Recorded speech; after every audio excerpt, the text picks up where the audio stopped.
welcome to This and That. I'm Dave Lees. And I'm Jonathan Byer. Hello, Dave. How are you keeping cool this Everyone heat wave? is keeping cool during this heat wave. We are going to break down a little bit of a cooler sport temperature. That was a little corny, but be sure to subscribe below. Ring that notification to ring that bell when our new uploads are posted. You never know what's coming here, truly. It could be an episode. It could be a 90-minute compilation film. So be sure to subscribe and keep up with the skating lesson.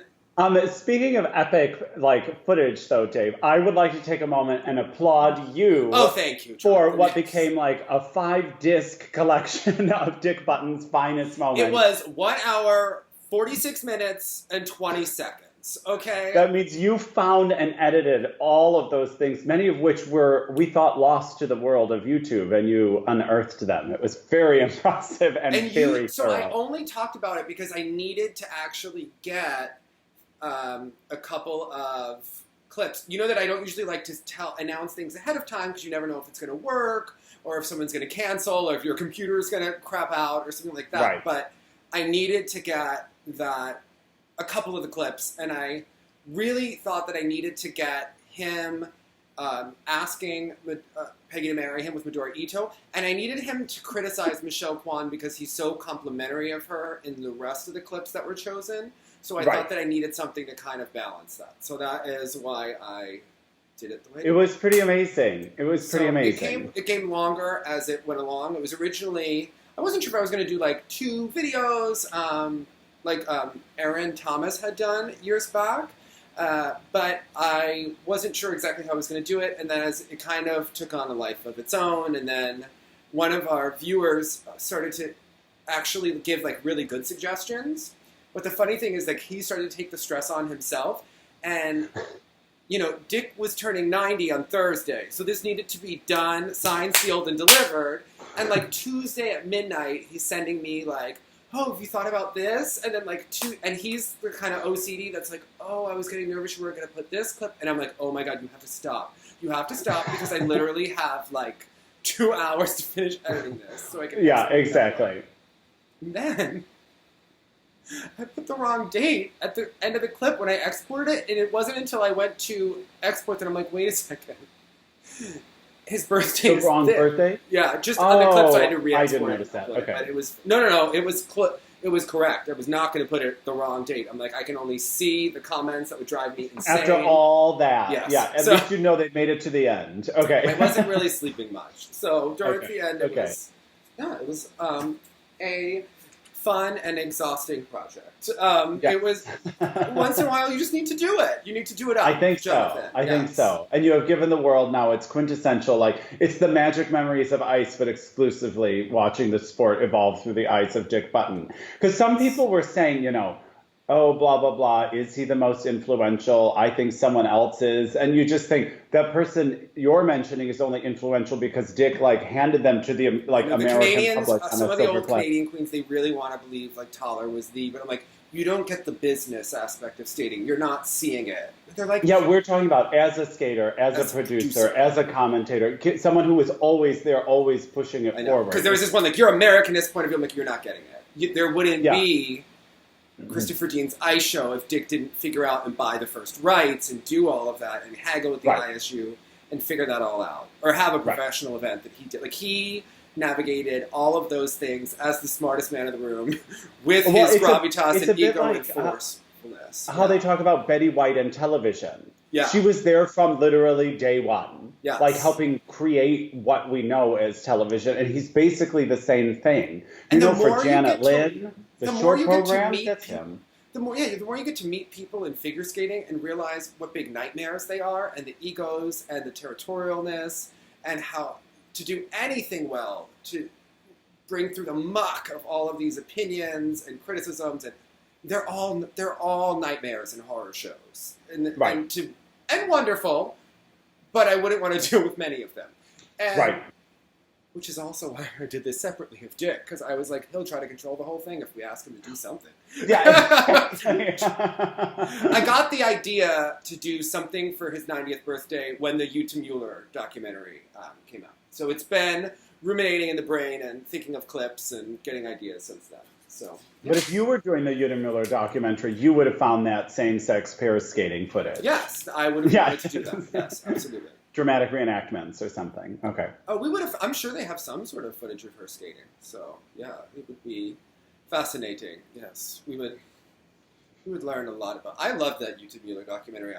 I think stuff like that is so entertaining. I love those kinds of documentaries. Well, it really annoys me that kids today, because they have YouTube, don't learn their skating history. And I realized that we had to learn our skating history because it was all that was available. It was all that was available. You would go to the library, search figure skating, get every book, VHS tape out from the interlibrary loans, as we used to do it.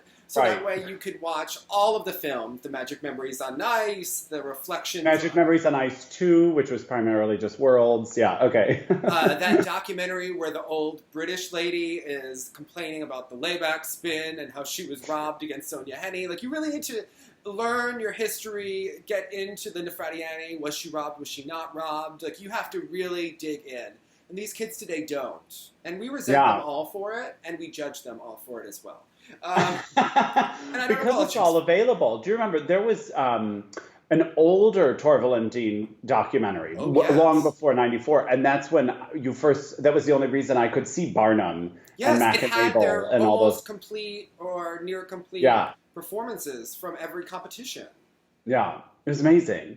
Like, you needed that grainy copy of Barnum with the yellow, and you're like, is it the costume? Is it the bad quality film? I'm not sure, but. Or a combination thereof, Yes. Like, these kids today, they don't know what we went through in the early 90s. Okay? I'll tell you what, real pioneers we were. We never even got it on Laserdisc, just VHS. Yeah. The funniest thing was I edited the whole thing together, I uploaded it, and then a girl was like, can you timestamp who everyone is so we can watch it? And I wanted to be like, are you really going to watch them? Because now that you're asking it. Yeah, I mean, that's a whole bunch because there's so many short clips. Like, that would be an endless... Hundreds of edits in there. You have no idea, honey. Okay? Yeah, exactly. And how long each edit itself took. Yeah, I don't know how you do all that. I need to sleep occasionally, Dave. No, it's like with mapping. You do it. It's not all in one setting. So, it's kind of a fun little thing. But I will say that watching that and then the next thing to watch... Glacier Falls. Skating has done nothing but go to shit. Okay? There has been, this sport has not improved. You cannot convince me. I don't care that we are rotating, that we have skinnier skaters who are rotating more in the air. Like, I would rather watch Brian Boitano skate to Appalachian Spring and have Dick talk about pioneers and watch him do those spread eagles. I would watch Janet Lynn. It was just... I'll take that Tanya Ina Bauer. I'll take it. Dick said that she was a very mature skater. She was really holding out the moves. Yeah. And Alysa Liu really needs Dick and Peggy to say that she needs to hold out her movements. It's true. Peggy she needs the judges to expect it also. That's the biggest problem. Yeah, but it's back to that Julin article from last week when he was like, we can talk about all these concepts as much as we want, but if the judges don't care, why would we?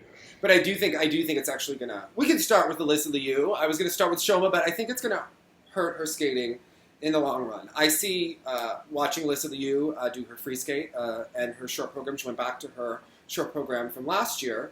I have to say that I really see her jumps. Are you raining on her parade, Dave? I am raining on her parade, and I like Alysa Liu, and I don't want to attack a young skater. But what I'm seeing is not the skater as much as the people who are making the decisions, and as much as she does have a coach. I believe the father is probably making the decisions.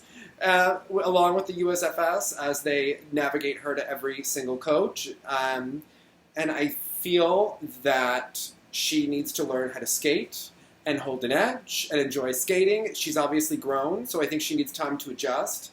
And it just seems like she's doing tricks. Like, she knows how to do a spin above the ice, on the ice. She knows how to do these jumps that sort of look squirrely. She looks like she can compete because she made big errors in the beginning of her program, and she kept going, and she maintained her nerve, and she maintained, positive attitude. Now she seems delightful. Yeah. Like I think all things she seems like a strong competitor. Nothing about her. It's maybe the assessment of the direction of the team, and I suppose who's the model? I mean, the only models we know are the Eteri girls, who, mind you, are tunnel visioned. They have one camp training them. And I would imagine, especially at this age, there's so many chefs in the kitchen with this philosophy of go here for this, go here for that, go here for a week, go here for a day. I would think it's kind of hard to like jump on a wave of thought and sort of ideology and go for it. I don't know. How would you compare her then? I mean, because we also Eteri has a system, right, that I think is, you may agree with it or disagree with the Eteri's system, but she has a system that is effective, right? And I'm not saying that it's good, bad, indifferent. It's effective, right? That's like saying that, I'm not even going to make that. I'm not going to go there. Next. Okay. I was going to talk about World War II, but I'm like, I was going to say, use the word effective. I wasn't going to say good, right? So anyway, the Eteri system is effective, right? Like, and she knows like what jump you practice after this jump. With Alysa, I feel like they're trying to BS the system a little bit, right? And I was talking to, I had met, we said on the episode about how I think you can tell that something's a little bit off, and the fact that they go from kind of a Caroline Jangy version of a triple axel to a quad lutz. Like, we didn't learn the toe and the sow and go in a more natural progression. And I believe there's a reason you do this progression. And someone was saying, who messaged me, who's like a Tom Z defender, was saying, well, sometimes he goes from the axle to the quad lutz because it's the rotation position. I'm like, and when has that worked for anyone? And what success does Tom have really? But Bertrusova and Shcherbakova, they waited on the lutz. They worked it. They worked the toe first, right? And there's a reason, because the axle and the toe are so similar in terms of technique. And it seems like with Alysa, they're trying to force it to happen, and rather than just letting it happen. She's a young girl. She's learning to skate. She's learning to perform. Also, it's kind of weird. Like, we forget she's national champion. She's technically ranked higher than Brady. And it just seems like everything is forced. They're putting so much on top of her. This music that seems a little bit too advanced for her. These expectations. She's going to lose to the Russians, and the articles are not going to be kind. Or her own expectations are not going to be kind. But they're just putting the cart before the horse, rather than like incremental steps to get there.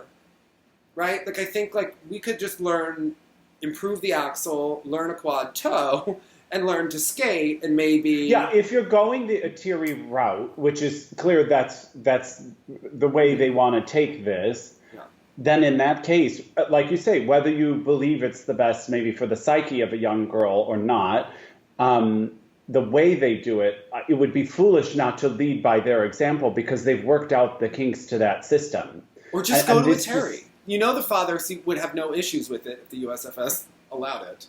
So... Yeah. Let's be honest. It would be such a coup for them, but it does seem like they're just sort of throwing stuff at the wall and seeing what sticks. Yeah. Look, she's in no danger of beating Valieva and probably the rest of them, Ganisheva, Usasheva, all of these skaters that are because they're more settled in it. They're more settled in the process. And there are improvements. Eteri, with each generation, they seem to be working up the kinks with a little bit better, right? So I have to think that this one, her skating, she's capable of having some very nice movements. She hits nice positions. Her inside spread eagle as a position is actually rather nice. She just doesn't hold it. She just doesn't make it mean anything, because they do it for 2 seconds and are rushing to the next move rather than really creating any sort of special quality. Because when I see her, I'm like, she's not really a jumper. She's not really an artist. She's not really nothing individually stands out other than her age, the fact that she can do these tricks, but that axle is and quite frankly, the mindset. Yeah, I think the mind is good. And that's a big one for in the United States. Like, that's a get.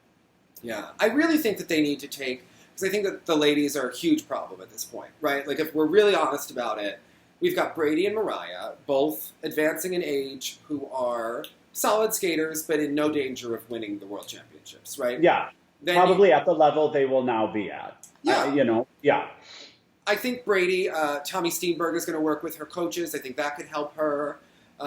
He's a lovely skater, and get her to bend those knees and really get into the ice. I think that's the thing that's really been missing from Brady's skating. And I actually talked to one of her coaches about that, and he agreed. He said, they try. They're trying. It's not that they don't see it. Yeah. Exactly. But I think with you see like Ting, they have like she already makes me nervous. Already makes you nervous. You hear all of these crazy things that with the injuries and the training and everything like that. Then we have Hannah Harrell, who maybe she has this quality but is lacking in the skating skills. I think a number of these girls probably do need to train together at that rink in California. They have brought in a lot of people for pairs. Let's have them all work with fill it out. Tom or Raphael and hire Ryan Yankee and be like, we'll pay you. We'll buy you a nice condo, and we will pay you if you can improve these girls' skating skills and break it down really analytically what they need to be doing. And then that's kind of because they're going to lose it. It looks like these jumps are going to get lost with each subsequent growth spurt. And there's one now, and there'll probably be another one before the Olympics. So right, and unlike when the Russians lose that jump content at some point, and they have a fleet of 10 more underneath them, this is our one and done. Just one and done. Of this kind of talent, yeah. And it looks like she likes skating, but I would like to see more love and passion underneath there, like a real quality, because Valyeva of the Russians, she has the technical ability, and she also has that intangible quality. She has a point of view in her skating, and that's what Alysa doesn't quite have yet. And that could be because of age, but other girls are going to possess that she's up against. So, the music that works for her age. I get that they're trying to mature her. The Don't Rain at My Parade is cute. Sandra was good at it. Remember when she was talking about that terror, that balance? You don't want to fake it too much. Yeah. But you don't want to draw attention to it. The Barbara seems a bit young. Yeah, it feels like she's playing dress up and doesn't quite get it, right? That's what I feel. It's sweet, and I think that she's sweet, but I don't think that it works. And unfortunately, I think the Junior Grand Prix might be challenging for them. And I hope it's not traumatizing. Like, I hope that they can just scale back and let her skate well and win. I mean, it seems like she's got a good competitive mind, but you don't want to have this be some horrible experience to have to try to climb out of. Because I was watching a lot of I was watching the gymnastics, and Riley McCusker had a really good competition. And she's someone that she was a talented junior, but she had only been a junior for 1 year, and she was in the top 5. And the next year, 6 months later, they sent her to the American Cup, and it was kind of too soon for her. She wasn't ready for it. And do you view it like skating, where there's a strategy and when they should keep people in junior? And it's exactly the same. Yeah. It is the same. Okay. And she was age-wise moving up, but she wasn't ready for that grand stage. It would be like if we chose 2 girls for Skate America, and those 2, and that was the one shot of the year, and she wasn't ready, and she had a meltdown. And since then, there was always this feeling that she was a talented but shaky competitor, when really she just didn't have years of experience. And she did well this weekend, and it was like, oh, she finally wasn't injured, had time to train, she's had more competitions, and you can kind of see, I liked her floor routine. I thought her choreography was just the right amount. Yes, but you can kind of see, she worked through it, and she wasn't, inherently a hot mess competitor. Because when she first was a junior, she was quite good, and they rushed it to senior. I hope with Alysa that they just let it happen a little bit more naturally, right? Yeah. It's just, and they're going instead of beginning out with what could be an unhealthy relationship with competing in general. Yeah, or somehow getting branded as a certain type of competitor when it's maybe not really the case. I mean, they've already put her on The Tonight Show. They've already set all of these expectations, at least in her mind or her family's mind, and it's going to be rough, but we would expect nothing less from the people that are now guiding her career. So that is all systems go. So it's did we not learn anything from Gracie Gold or Mariah or Kimmy or who else? Or Caroline. Well, Yuki didn't have Caroline, but Caroline as well. Yeah. So anyway, it's just a little disconcerting. So, flavor of the month is always a dangerous approach when you're doing that kind of stuff. Yeah. Yeah. Because they do drop people like Karen Chen. They will get rid of you if you just do not perform Right. to standards. Anyway, Goglolev also competed at Glacier Falls. Was that the same outfit, or were they technically two of the same kind of outfit? So the sweater, first of all, where is Stephen Gogolev's sweater from? Is that Express? Is that J. Crew? Where was that from? Where, if we wanted to purchase that sweater? Yeah, exactly. Because we might. We might. It was a nice sweater.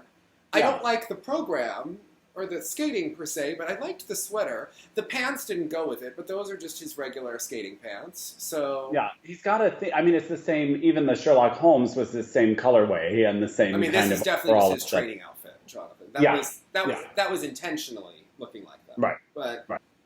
so we noticed that he's working with Nadia and he's working with Shaylin. Why didn't Raphael call up his trusty gaze? Because this boy has a problem showing personality and charisma on the ice. It doesn't come naturally, and he needs a little Jeff Buttle, right? Like, Yeah, because it looked like maybe what Shaylin was going for, because we know a lot of his allure is his athleticism.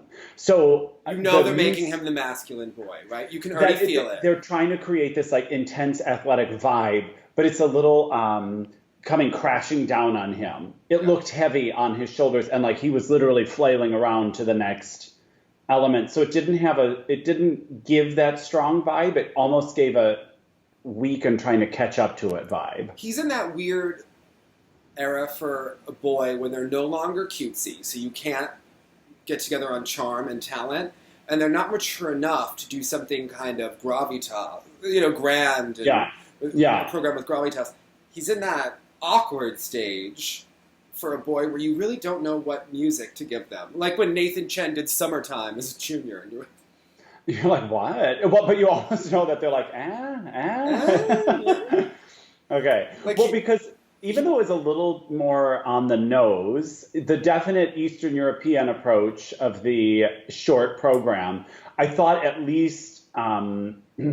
it was Russian paint by numbers slightly, but but I would take that a little bit over the abrasive weight of the long It'll music. definitely help him with the Russian judges. Russians are... It's easy to understand. Oh, this kind of kid. Oh, this kind of program. Oh, okay. Did you like the token one. Russian sailor move where he went like this and then like that at one point? Yeah, a couple of the blades up, like... yeah. That was done by Nadia, but the free by Shaylin, I like Shaylin. I do too. I would like a little more depth and emotion and feeling that we could give people in the art of skating. It always seems to be this kind of like cool vibe on top of skating, but not just soulful. There's not a lot of soul going on. Well, and I don't know, is Stephen able to do that yet at that age? I don't know, but had he ever heard these obscure Peter Gabriel songs from 1982? In 1986. I couldn't get over. I had no idea what that was, and I sort of thought I knew his output. But this was and they were very peculiar. I didn't understand necessarily why. Sometimes when a piece is obscure and they bring it out, you're like, oh my gosh, thanks for showing us this. And sometimes you think, well, that's why that piece was obscure. I was like, is Kate Bush going to start singing with him? Don't give up. Like, what? No, it just... Might as well. She was missing. I felt the absence of it, and as were his quads. His quads and the triple axel. Yeah, I don't know what was the purpose of this competition. What were we doing? Were we just getting the program out? It seemed strange. It seemed naked, I have to say. The whole but his skating skills are better than Alyssa's, so there's more to work with there. But I still think that he's a boy without an identity. We don't know which way this is going to go. As he gets older. So well, getting to the skater that has an identity but doesn't have a coach, Shoma Uno is not teaming up with Eteri Tutberidze after all. It was beautiful while it happened, and apparently he was getting more consistent. They said that he wasn't willing to agree to certain conditions. This is the Japan Times article? Yeah. He's a strange writer. Okay. It's like, are you a fanboy? Are we trying? Like, what? Is this journalism? But we're clearly very just interested in Japan, but a white guy. It's a weird situation. It's very like Rabbit Family situation with Asians going on here, where you're like, is this an interest? Is this a fetish? Like, what is happening here? What's going on? But anyway, because they didn't clarify which elements of the training he would not adhere to, right? Just that there were provisions he wasn't willing to take on. What we've heard is maybe the number she requires of jumps. You know, early Dan Hollander was talking about that he didn't like the whole number of how many jumps in a row he had to do of each type. And I believe it was 5 for him, and Tara's lucky number was 7. Of doing each in a row made her feel consistent and prepared, like 7 good triple loops in a row, or 7 good triple flips in a row. I believe the number that Eteri uses is perhaps 12, which is, whoa, okay. Well, especially for someone who has dealt with so many injuries like Shoma has, it's a little bit different, I suppose, than what some of her junior girls can really pump out. Well, I think for someone like him, he's older than them. So I think they could have worked it, and who knows? I mean, there could be other reasons as well. He doesn't speak Russian. They had to have a translator. There was homesickness, cultural change. It's a lot to go on. Yeah. And it was also perhaps that the split with his coach was worded interestingly in the fact that they might have felt that he needed to leave in order to grow. Like, it might not have been Shoma directing this, as in them being like, this is not working or improving or developing. So... Right. It was a little bit of a weird article. He got quotes from Ted Barton and Phil. Now, Ted is going to say everything is wonderful and everything is great with Shoma, and he's just going to find his voice. But Phil, who was on vacation from Peru, was in a really good mood. But, Phil was on vacation hiking with his wife in Peru. Yeah, and the cats. And the cats, I think, he got Phil in the best mood of his life. And Phil goes, it seems this is the perfect season to do such experimentation. The second season of the Olympic cycle. Apparently, and this is just conjecture on Phil's part, he did not yet find a coach with whom there is a strong personal connection. Better be sure than drag yourself to another country than find that doesn't work. Sounds like a very mature decision to Phil. Well, I would just like to go back because people have made this point that Jack cited Mao, Michelle Kwan, and Patrick, who all went coachless, and it didn't work for Patrick, didn't work for Michelle, and she quickly corrected that. And Mao was only coachless briefly, and then she found a coaching situation as well. So... Well, because this isn't necessarily, I'm going to do this on my own. This is, I was going to try this, and now that didn't work, so now it's back to the drawing board. Like, do you think he's going to align himself with someone sort of partially through the season? So they said that, I think so. He's going to work with Lambiel in September. He'll also be working with Takeshi Honda, but just as jumps and not as an overseer. But also Marin Honda is going to be working with Takeshi Honda while she's in Japan. But the interesting thing about Marin is that they praise Shoma and talk about how mature he is. But then with Honda...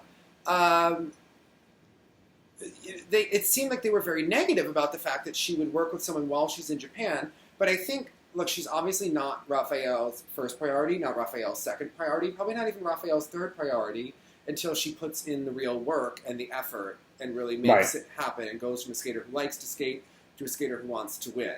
And it doesn't seem that she has done that, although however much we love her skating, she doesn't have the same need as these other skaters do. Her family is very wealthy. She's already very famous in Japan for her charisma and her personality. She doesn't need skating the way other people have a need. She's already been noticed. It's not like she has to skate to be noticed. Yeah. Yeah, and there's a nuance there. And if she really wants to, does she like skating or does she want to be a champion? Like, they're two different things. But they're questioning her mental fortitude and her determination to succeed. And I always love when Jack refers to Ice Time as a separate entity than himself. He goes, Ice Time believes this is a profoundly bad decision. Jack, you are Ice Time. Like, this is an awkward article. And I feel like all of Jack's articles are a little bit strange. Like, he links to us, and it just always, I get a weird vibe, Jonathan, okay? Okay, I can't say I know much about him. I mean, and I only see the articles Jonathan, when they're usually like Coaching Change News. This is all we have, okay? Well, that's true, yeah.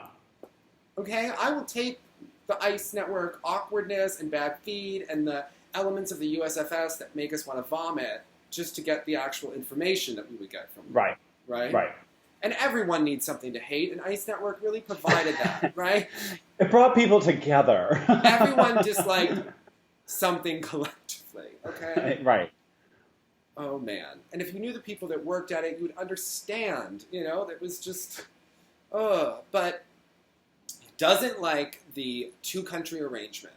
But I think if you are training in America but competing for Japan, realistically, that is a two-country arrangement. You have to spend some time in Japan, and you need another. And it sounds like with someone who will keep you motivated even when you're not at your main ring. Maybe it'll make Takeshi Honda a force in Japan, because it seems like they need a jump guru in Japan. They're great with the skating. They're great at many things in skating, the best skating skills in the business.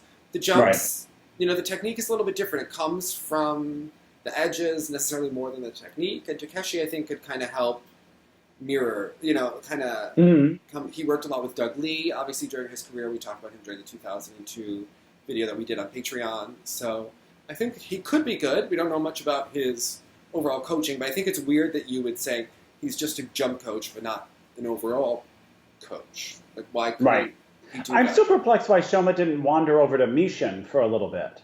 That, to me, would have made so much more sense. I don't know. And Mishin took on Brady, so it would have been possible. He was certainly an option. Into hard workers. Yeah. I don't know. I think it could have worked, perhaps, there. Yeah, I don't know why he wouldn't. But, okay. I mean, how does Shoma feel about gloves and poofy costumes? Because I was watching a lot of those Alexei Romanov clips, and I just horrified all over again. Yeah. Dick didn't love Alexei Romanov. He had that in common with Scott Hamilton. They were very offended by him. Completely. But Dick really didn't like Alina Sokolova. That was...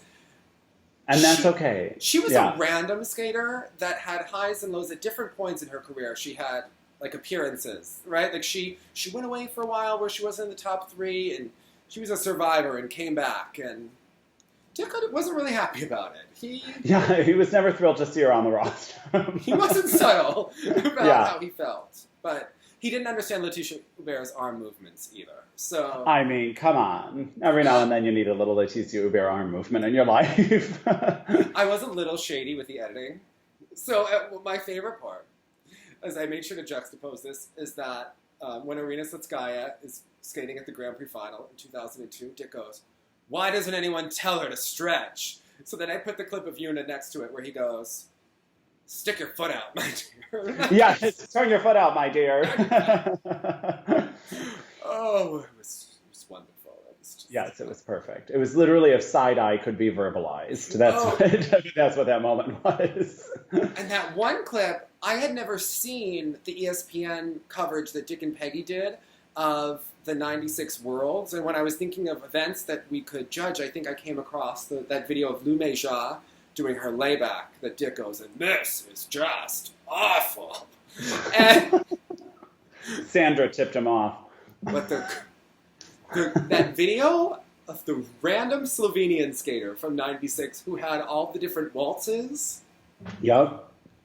And Peggy, by the way, is also very shady. Because in that clip section at the end where I put in all of the celebration clips, I had originally included, I had to cut things out for time. So I knew I wanted to put some things in at the end that I debated. I was debating if to put Elaine Zayak in, but for some reason Peggy really took the lead on Elaine's win, and she did most of the commentary. Maybe she was being more forceful than the ladies at that time. But I had this one clip where Dick goes, "And I think her style has improved," and Peggy goes, "Yeah, but she's still got a long way to go." And it killed the winning moment. I was like, all right, we got to take this out. This is just... Yeah, exactly. This is just a Peggy moment, not a Dick moment. Peggy was really shady in the 80s. God love her. Yeah. It was... She was maintaining dominance. She really was. As she could, okay? Yeah. So, anyway, let's discuss. There's been other kinds of things going down. we watched the roller games, Jonathan. I loved it. I didn't know really what to expect, so I had a couple of questions for you. Do you watch much roller skating? I've only been watching it because, I mean, I've always had a little interest. I watched Rollerboy, the documentary, and I have watched it because I was like, that Matteo, who was good, came from roller skating. We could put some of these other skaters into the on the ice. That Luca Lucaroni, why isn't there a wealthy girl, like a wealthy Tara Maudlin type, who is paying him to skate on the ice? Because that is what should be happening. He is so good. Some of his lines that he was creating are incredible. I mean, it's interesting. It's different in general because they just lack the knee bend. Yes. Right? So I just have to get over that for a little bit, and the way they have to do their Sao Cow entrances, which just reminds me of the way I hate when it happens like that on the ice. But his jumps, his extension, and his pair skills, the fact that he was in both disciplines, I thought it was really, really impressive. He's clearly a virtuoso who has no equal, right, in that sport. And I thought it was interesting how he made mistakes but kept his nerve, and it didn't even faze him. He just kept doing triple combinations. He almost seemed like it was too big for the area provided him. I don't know how it compares to an Olympic-sized rink, but I felt like he needed literally a bigger space to emote in. He needs the ice to flow. He does. They could have another an Italian pair. We could have another Italian pair. Deanna Stellato, skate with that boy, okay? We can find him. You can compete for Italy. The way he could lift that girl, it was just absolutely stunning. The only thing that doesn't look as good that really sticks out in roller pairs, I guess, the throws were impressive and the lifts were incredible. The twist, the way the twist lands in roller skating just looks a little. Why is a twist scarier when you see four wheels? Because I have to say, knives going above your head is also kind of terrifying when you think about it. We're so used to it. For some reason I'm like, that's scary with those wheels. Something about the roller skates just seem so much heavier. And a lot of we were talking about this with the Patreon old judging things, when people would lift that leg to pick in and do that Nicole Bobek sideways kicky thing. And we do see that a lot in the clips we were watching of this particular roller skating championship. And I didn't know if that's just a roller skating thing, if that's the way the wheels have to do it. But obviously, I don't think, did Nicole start in roller skating? I don't think Nicole did not start in roller skating. But it looked like a roller skating kick. She was one of Dick Button's favorites, okay? She had it all until she felt like not doing it. She had it all, okay? Yeah. And Nicole was a trendsetter because my parents took my nephews to go see The Lion King, and Joey was singing Hakuna Matata yesterday. I believe we're going to have a lot of Lion King programs at the lower levels, Jonathan. It's not because the movie's not being received well. It's not. They loved it. So. Oh, okay. A lot of the reviews I'm seeing, everyone seems to hate it. But okay, well that's. Well, I think everyone hates the fact. In general, I haven't seen it, so I can't judge. I saw some.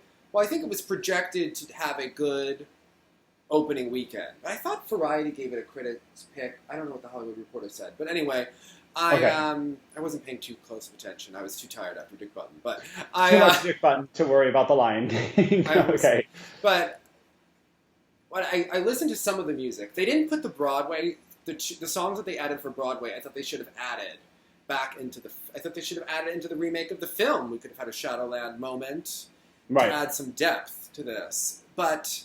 I did rewatch the Nicole Bobek Circle of Life program. With her hydroblading moment. Hydroblading and her African dance and that costume. And Nicole Bobek, we wouldn't even know who she was in the IJS. Because someone like Nicole, I don't think she could count to level 4. But she is brilliant. And that is what the sport is missing, is that. That is what we need to see. Just X-factoring all over the place. Oh my God. And someone messaged me, and it was sadder than when a Canadian messages you, and you're like, oh, that's sweet Canadian, right? Someone was asking me about Tanya Kwiatkowski and how they wanted Tanya Kaye to go to the Olympics. And I was like, oh. Oh, yeah. They seemed very Midwestern, and I was like, yeah, at that point, the difference between 11th and 17th or whatever is not really that great. Well, Tanya was a sweet skater. She was just had zero of the talent or the pizzazz. She had her moment at Worlds. She did, and it was great. Yeah. But she was always a backup, never, always a bridesmaid, never the bride, right? It just wasn't... With variations on the same dress her entire career. Yeah. No, I've decided that the Pan Am Games are coming up for gymnastics and diving.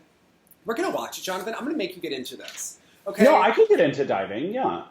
I don't want you to bottom shame these boys in Speedos, okay? There are hairless boys that are going to be competing in Speedos, and you need to appreciate it. And sometimes they do it together and even synchronize. Instead of feel just threatened by it. Don't feel threatened by the body shaming, okay? I don't know what your issue is with the feminine boys, but they are great on the platform. You are creating a whole different narrative. It's that I feel like a monster standing next to them.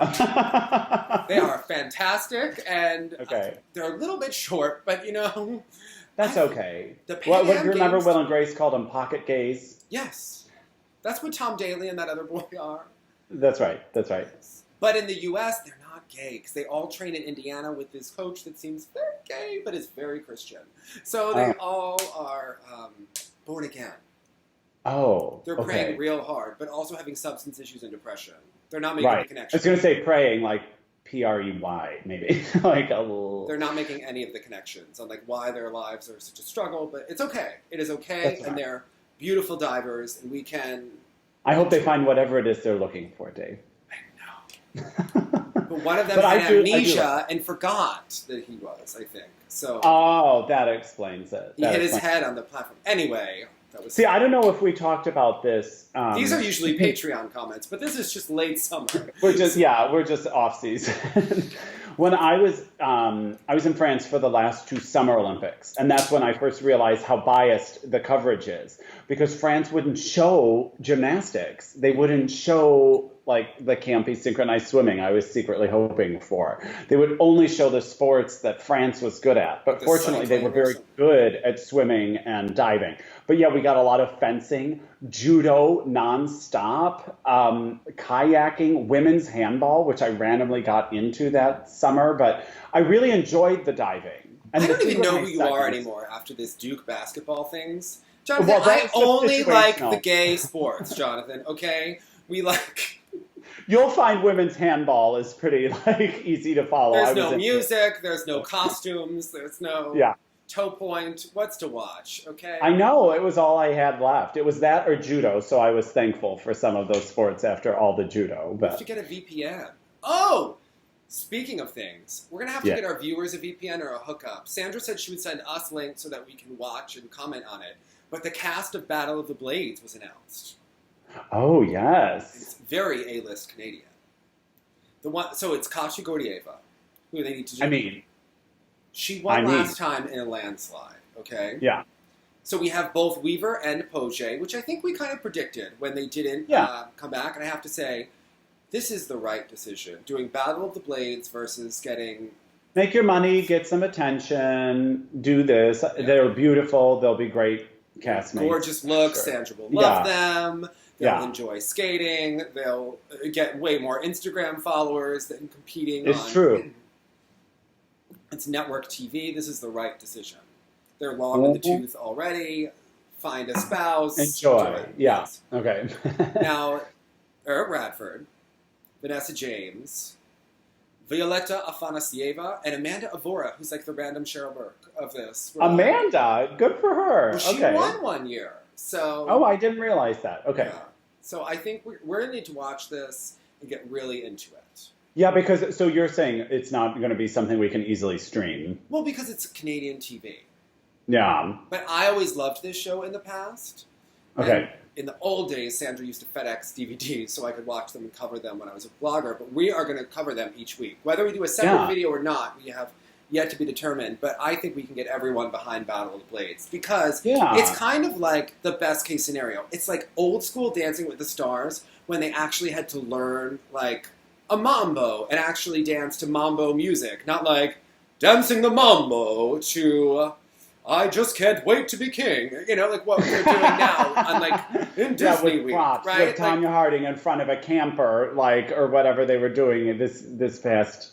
No, I guess it was 2018. Back when Dancing with the Stars started, and it was a campy British show where we had like Lisa Rinna types.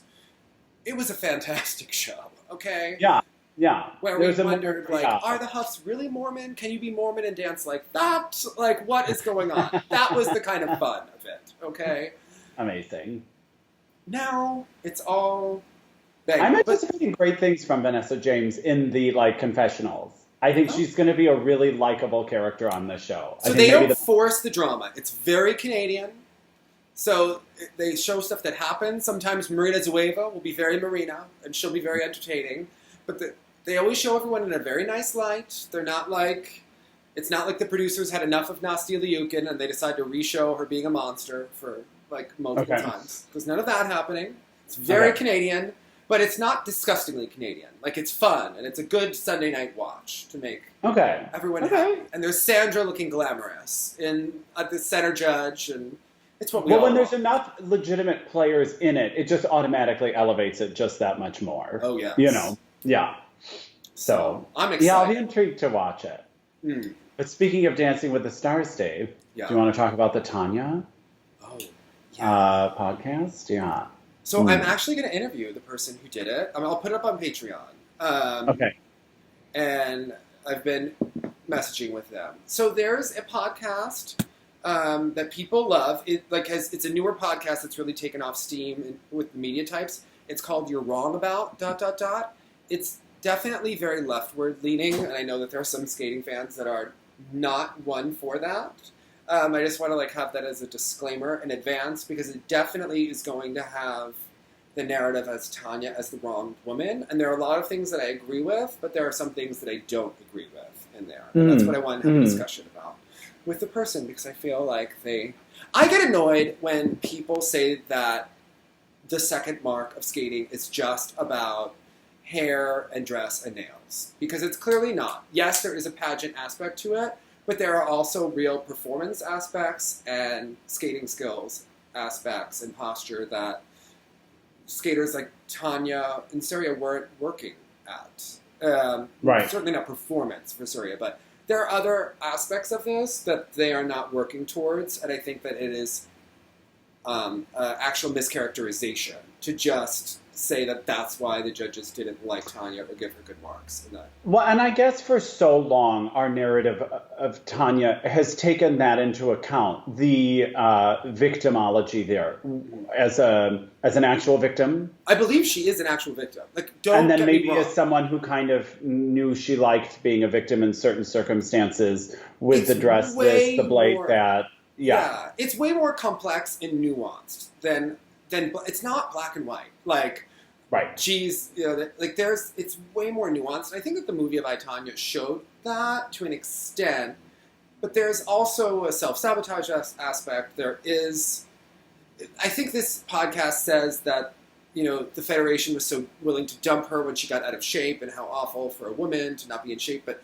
And that's true, but it's also athletics, and you also have competitors. So it's not fair just to prop one person up all the time. She wasn't the manager at a bank. She was an athlete that had almost more talent than anyone competing at that exact time. But I think my whole thing with Tanya is that when she did the triple axel, and when she was in shape and competitive, and especially even if she was just going for it, they gave it to her. They gave it to her, and she was super engaged. And despite the fact that she did karate kicks and skated to tacky music, there was something just engaging and that transcended everything else, that she just kind of took you on a journey with her.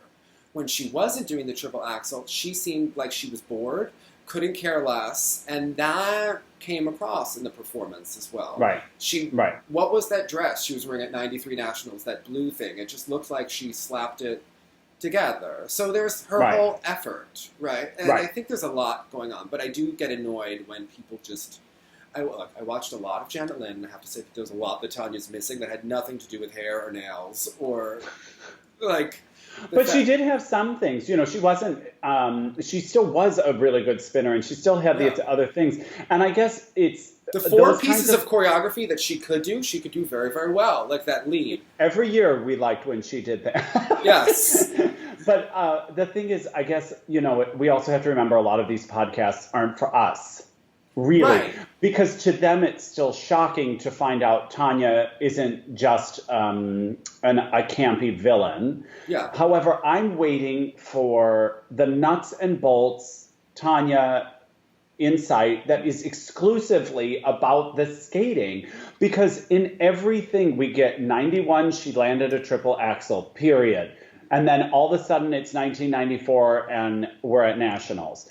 I want to hear about that Skate America in 91. I want to hear about her technical approach. I want to hear why her triples weren't so reliable. Did she try quads? How was the training of I actually want to go back to here. Actually, how did she get that death drop to be as big as it was? How did she get faster each time she changed a spin position? That's the interesting unearthed information. And yes, and I think there's some stuff where she's even going to BS you a little bit. Like, Tanya, how did you condition? Well, I was just chopping wood. That's, neither here nor... Okay, like, come on. Obviously, a lot of people chop wood who can't do a beautiful triple nuts like that. There's, like, Diane will never give interviews about Tanya. Like, I think that was rather traumatic to her, the entire experience. It was very... because anyone who interviews her, that's all they want to harp on. And but Dodie gives good interviews about her. And the pieces that she did do, Dodie was the most realistic about Tanya the personality, Tanya the skater. And it seems like she does recognize the good and the bad and still works with her to this day. So I've noticed that you kind of have to read all of the Tanya pieces and then use some common sense and logic to kind of piece them together. But, we've done some interviews on TSL where you see the person almost light up when they realize we're really getting into nitty-gritty about the actual skating and their actual career and not generics of like, so how'd you get started? What's it feel like to win an Olympics? But when you did this technique on this jump and when you were trying to add this element, what was that process like? It's so much more interesting to me than reducing her to like a cheap headline. And that's what I'm really missing in the world of all this oversaturation of Tanya. That's what's I've never gotten. The only one who got all of it, who seems to get it, Sufjan Stevens. I don't know who that is. So he's this kind of alternative, like, I don't know how you describe him as a singer, but actually very smart. He never says if he's gay, if he's straight, if he's an atheist, if it's music about God, like, what's it about? He takes on all of these interesting topics. So he wrote that song about Tonya Harding. Oh my gosh, yes. I remember this way back in the day. And it came out during the Olympics, right? And it kind of was overshadowed with all of the I, Tonya and stuff. But wait. But there's so many lyrics and like he kind of acknowledges that like Tanya's not perfect, but the Tonya Harding lyrics with the it's so brilliant. And I probably mispronounced Sufjan. I've never met a Sufjan before, and if you're a big fan, I only know him like he was on we played him on the radio station that I worked for, and they picked the songs that we were going to play. So I was like, John Wayne Gacy Jr. is next by Sufjan Stevens, followed by Tori Amos, Cornflake Girl. Okay. But this is a unique playlist. Okay. I didn't pick it. But I love when it was like... Yamaguchi in red. She had high-rise and roses and red carpet poses, and her outfit was splendid. Nancy Kerrigan's charm, well, she took quite a beating, so you're not above cheating. Can you blame her for crying? So he gets both aspects of Tanya. But he talks about how society just wants to build you up to tear you down, and all of this stuff. And which was a fascinating narrative. I thought it was one of the best moments in the I, Tonya movie. Yes. Was that they want everyone to root for, but they need someone to hate more.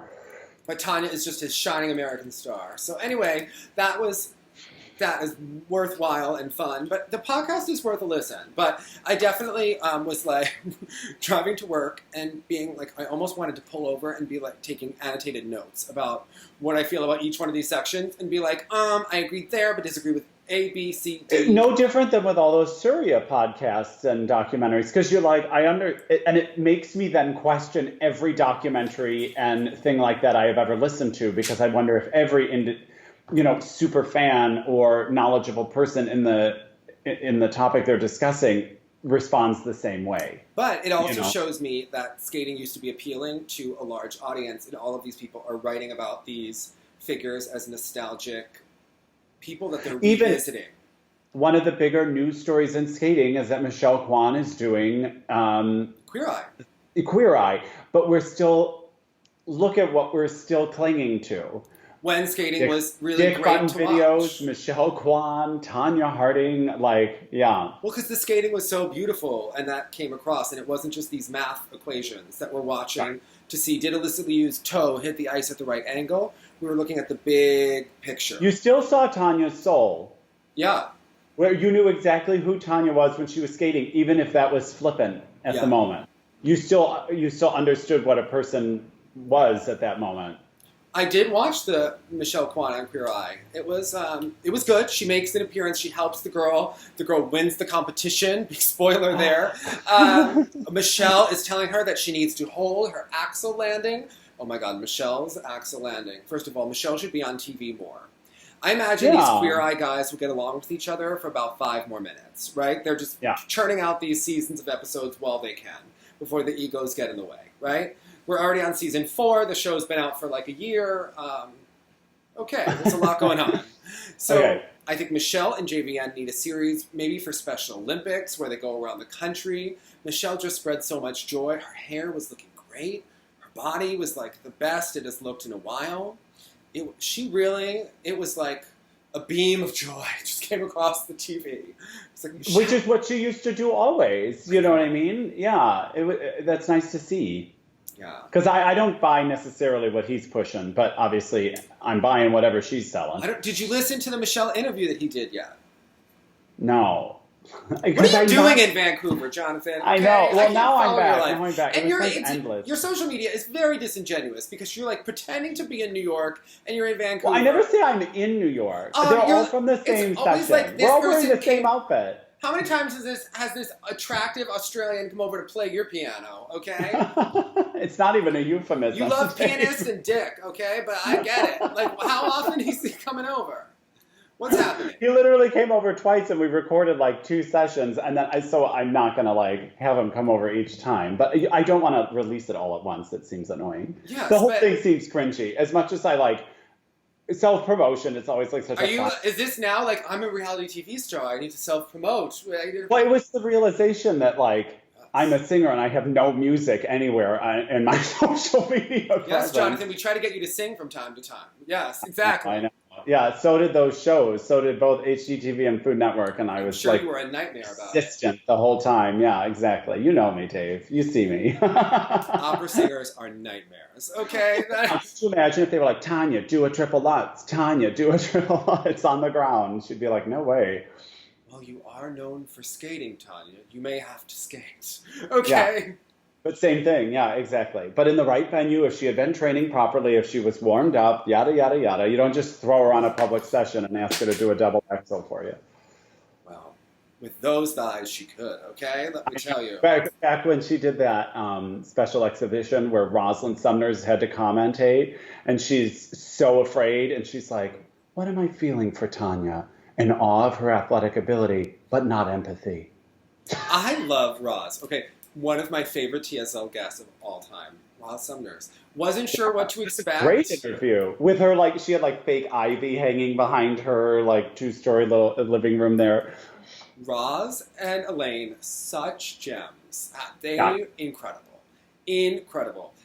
Such different personalities, so full of who they are.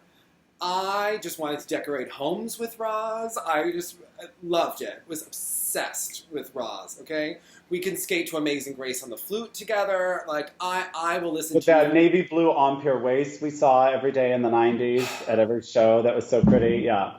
Loved it, okay? But it was your Elaine interview when Elaine goes, well, Roz only won if I made mistakes all over the place. If I ever skated well, she didn't have a chance.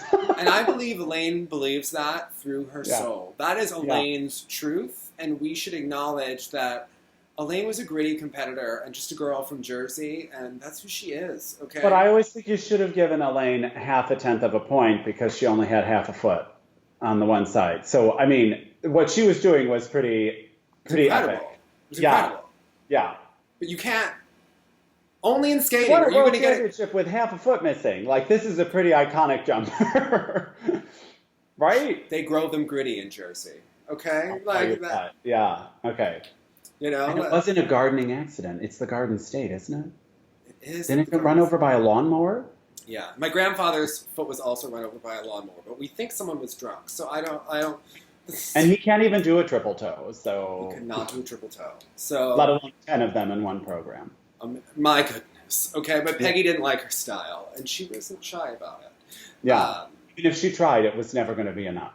That was fantastic. Okay, I mean, God bless. Peggy was Wait, hold on. We need to see when Peggy's turning 90, because now you can start collecting all those clips. We need to collect it now, okay? And Dick didn't talk about her layback and like on any of the coverage that I saw, but it was beautiful. But I tried to give lessons for everyone, and we're really educating the youth. So they need to study this Dick Button film. He was the first one that really modeled critical thinking for skating. And that's where so many of us developed our aesthetic tastes. Yes. Yeah.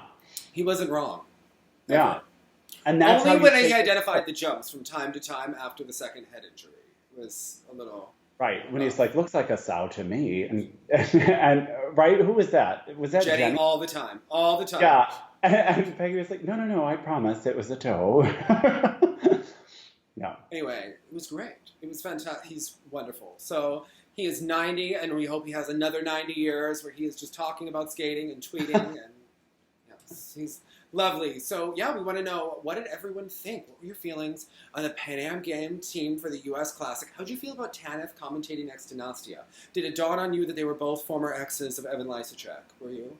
Why is Vera no longer following Evan? And did you notice that Vera has totally replaced Evan Lysacek as her arm candy? So what is going on there? Do they get tattoo removals? I don't know, but she has this new boy that's with her everywhere. Like, and she is always posting about him, and I don't think Evan is with the Vera Wang company anymore. He may actually be in real estate. So, yeah, it's fascinating. But there you have it. There you have it. There's something going on there, but it's good. And how are you feeling about the Alysa Liu music and programs? What's with Shaylin's obscure love of Peter Gabriel? Should Jonathan love the Pan Am Games? How did you feel about that zebra Speedo that David Budaya and Steele Johnson wore at the Olympic trials? And do they sell it anywhere? Because I would love to wear it. Okay. Wait, and can we all write Luca together? All right, Luca. So to get him to skate? He wants to come on TSL. We're just trying to find, like, a translator. Like, he... Oh, for the Italian? Yes, because I wrote to him, and he was like, well, I would love to come on. I'm just using Google Translate to write back. So we love Luca and all of his very gorgeous Instagram posts. Are you following him, Jonathan? No, but after I saw those red pants, you better believe that's going to be a follow for me. What did that costume have to do with the music? I wasn't sure. Well, I assumed we were going to watch some Firebird or something like that, and we didn't. The costume screamed to me, I'm a flaming homosexual from hell. But that wasn't what the music was. The music was something... And yet it was heavenly, wasn't it? It was like this heavenly music by this girl, Jennifer Turner, and we skated to like 15 of her pieces, because I was Shazamming that left, right, and center. I was like, we could use this in skating. This would be much better than that Peter Gabriel. And by this, we mean him. Yeah. The lifts they were doing in the Paris programs were really, really wonderful, I thought. I know that we always pretend like you don't have to be attractive to be a figure skater, but results tend to show that you do. And maybe you just get more lesson times. I don't know, more attention. But he also would hold those edges. I wonder if there's a peacockery about it where it's just like a strutting and knows it looks good. He was holding those edges on wheels, okay? Yeah. He was doing some beautiful turns all over that rink, every corner. I was surprised at the edges that he was achieving on a roller skate. Like, that's why I don't understand why some of the skaters... Did you notice that triplets he did, and then he like stopped, stood back, and then was like running forward as if this was Michelle Kwan and Dante's prayer? What was happening? I was very excited by it. It was like, you go, Luca, okay? Bravo to you, sir, yeah. Excuse me, the really elitist opera singers say brava, right? They love to only for the woman. Only for the woman. Only for the woman. So, yeah, it's You're all insufferable. O for the man, A for the woman, E sound, which is just the I, bravi, is like, snaps to everyone. Bravi. Bravo, okay. brava, bravi. You're all so pretentious. You deserve to have 15 fans. We just have to know how to say it in Italian. Otherwise, it sounds inappropriate. If you said brava to a man, you're definitely making a statement. I'd like to say brava to a number of men in opera, okay? Yeah, it's the same thing when you're like, oh, she's good. You know, it's that kind of tongue-in-cheek moment. She's great, okay? Yeah, okay. Anyway. This was an inappropriate episode. But anyway, it is a heat wave. We're blaming on the heat. I need to go back to watching my Apollo documentaries. We've gone to the moon about 15 times and everything that I've been watching, and I love a good documentary. So anyway, I like how that Michael Collins says that he didn't mind that he didn't go on the moon. He was very happy to circle and be in space anyway. So I believe that for sure. Just like that happened in the South Pole expedition too, with one of the Norwegians. Not pretty. Guy killed himself afterwards. Michael Collins seems like a very happy to be there bronze medalist. But I did like, I was watching one of the documentaries, I think it was on the American Experience. They were talking about the personalities. They were talking about how they had to give all the press conferences afterwards. And they were talking about how the reporters, like the Phil Hirsch types, were asking some really deep questions to them about what did you feel when you were on the moon? And did it feel like this? And they're talking all about like philosophical, analytical type things. And he said, I believe if we were those philosophical, analytical type people, they never would have picked us to go to the moon. We had not a clue what we were answering. And I'm like, that is the most honest answer of all. Yes. Like we were there to do the thing. That's what makes skating challenging, because you have to do the thing, but then you have to be philosophical, analytical, and performative. And not all of these skaters are. And make us feel philosophical. Yeah. That is the challenge. It's the blessing and the curse of the sport.